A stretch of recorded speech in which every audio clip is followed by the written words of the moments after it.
Tervetuloa Salon ortodoksisen Pyhän Ristin Zasounalle.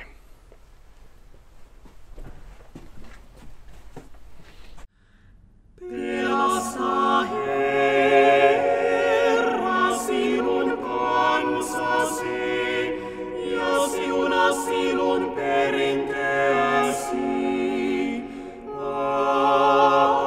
Anna kirkollesi voitto vihollisista ja suojele ristilläsi sinun valtakuntasi.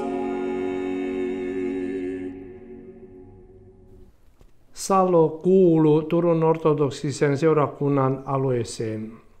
Salon tiistai-seura oli kerännyt huomattavan summan rahaa ja seurakunnan mukaan tulo rahoituksen mahdollisti rakennushankkeen.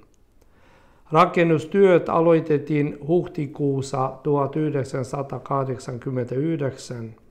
Rakentamisen käytännön asioiden hoitajiksi valtuutettiin Olli Forsen ja Arvo Appo.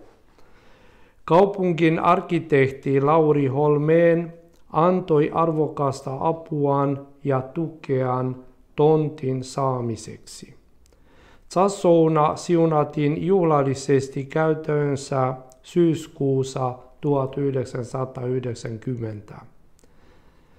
Zasouna edustaa karjalaista hirsi-Zasouna-tyyliä. Hirsityöstä ja muista puurakenteista vastasi Vehasen saha. Koristepylväät, koristelaudat ja Zasounan sisällä olevat hirsipöydät teki käsityönä Zasounan isännöitsijänä aikoinaan toiminut Arvo Appo. Ikonostasin ikonit maalasi Margit Lintu. Syyskuussa 2014 vietettiin Pyhän Ristin Zasounan 25-vuotisjuhlaa. Ennen juhlaa Zasounan ulkomaalaus uusittiin.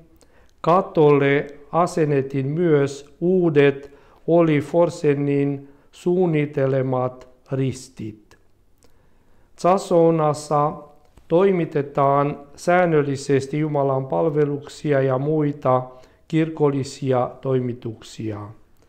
Salon ortodoksinen tiistai-seura kokoontuu myös säännöllisesti Zasounan hankimaan lisätietoa omasta kirkostaan ja hiljentymään.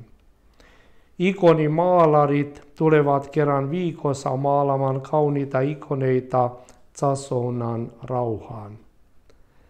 Zasounan toivotaan olevan kaikille salolaisille ja siellä vieraileville ilmaus Jumalan huolenpidosta ja hyvyydestä ihmisiä kohtaan.